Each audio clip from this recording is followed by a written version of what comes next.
I don't know, my whole assignment is a mess. These patients, I feel frustrated. It's like my job, it doesn't make any sense. I'm dealing with people that... What's going on? What's going on to you today? What's the matter? Oh, Silvana, I had a horrible assignment today. Really? Yes, these patients, you know, the two of them, Okay. one of them is a Hispanic patient, the other one is an Asian lady. Okay. I come to her, All right. I ask her, what's wrong with you? How are you feeling? And she would not even keep eye contact with me, you know? And then I ask her if she's in pain, and she says, no, I'm not in pain. Uh-huh. But at the same time, it makes me feel frustrated because she wouldn't keep eye contact. Okay. She's like ignoring Let's calm me. down. Let's calm down, nurse. I don't know what to do. Let me explain to you something. First of all, what kind of culture do you think she is? She's Asian. Okay, so we have to keep in mind about that type of culture. Asian culture, they tend to have those type of values, which means that it's called stoicism. A word that you need to keep in mind, that they deny any type of pain. They will give you a lot of nonverbal cues, which you have to be aware of those as a nurse. You know that. Let me ask you, was she having this tense body movement, maybe facial grimacing? Wasn't she showing that? Well, I will tell you one thing. When I got into the room, she was sitting in a chair. Yeah. You know? Yeah. And she would have stayed in her stretcher because it's very dangerous.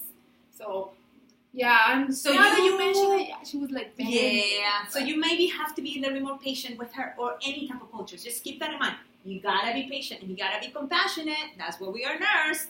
So what was the other problem with the other patient? This one, she's unbelievable. I got into the room and she had a burning candle. Oh, Yes, but burning candle. yes, I would ask her, are you in pain? And she, Uh-huh. the Lord. Oh. And I'm sorry, Okay. let me I- tell okay. you. Mhm. She needs to understand that this is the United States. This is not Mexico. Oh, Yes. you said that. Of course Oh, I no, told her. no, she needs to no. know that, really. Oh, And, okay. and, Continue. and that's not it. She Okay. had this weird necklace that she would hold on to.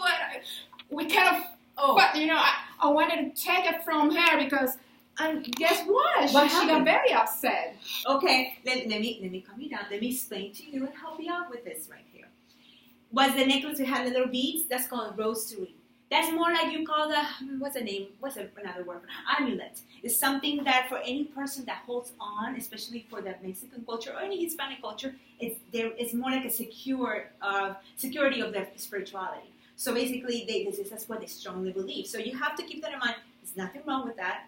You just have to take a breather and maybe understand. Maybe allow yourself to understand. And maybe be, you know what? Maybe a little bit open-minded.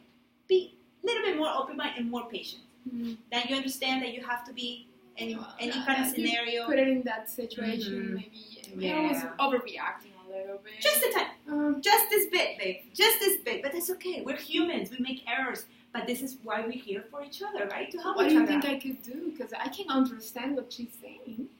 Well, in this case, allow yourself to think one thing. As a nurse, we need to know what the hospital is providing to us. We are providing with an interpreter. So you have to understand that patient has a right to have an interpreter next to her. So whenever you speak to her, you understand everything she says. You don't know what dolor means. Do you know what dolor means? That means pain. That's the first Spanish word for you for today. That's your first lesson. Savannah, Yes, I have my to darling. thank you so much for your help and your support. And I will follow your advice. If I have any other questions, I'm here for you. you're I'm here so for you. awesome.